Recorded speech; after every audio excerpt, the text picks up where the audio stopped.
உடன்குடியில் 13,000 கோடியில் புதிய அனல்மின் நிலையம் திறக்கப்பட்டிருக்கு. இதன் உற்பத்தி திறன் 660 மெகாவாட். இந்த டாபிக் தொடர்பாக புக்கில் எங்கெங்கே இருக்குதுன்னு பார்க்கலாம். 7ஆம் வகுப்பு அறிவியல் புத்தகத்தில் 1899ஆம் ஆண்டு முதல் அனல்மின் நிலையம் கல்கத்தா மின் விநியோக கழகம் தோற்றுவித்தது.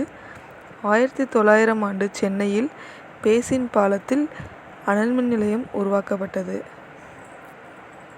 அடுத்து 10ஆம் வகுப்பு புத்தகம் உயிரின படிமங்களான நிலக்கரி, பெட்ரோலியம், டீசல், இயற்கை வாயு போன்றவற்றிலிருந்து அனல்மின் சக்தி தயாரிக்கப்படுகிறது. தேசிய அனல்மின் நிறுவனம் 1975ஆம் ஆண்டு தொடங்கப்பட்டது. தமிழ்நாட்டில் நெய்வேலி, மேட்டூர், தூத்துக்குடி மற்றும் எண்ணூர் ஆகியன முக்கிய அனல்மின் நிலையங்கள். அடுத்து 11ஆம் வகுப்பு பாடத்தில் டீசலை அடிப்படையாக கொண்ட அனல்மின் உற்பத்தியில் தமிழ்நாடு தேசிய உற்பத்தியில் 34% மேலாக உற்பத்தி செய்து முதலிடம் வகிக்கிறது. வெப்ப ஆற்றல் உற்பத்தியில் அனல் மின்சாரம் மூலயமா 49% ஆற்றல் நம்ம பெறுறோம்.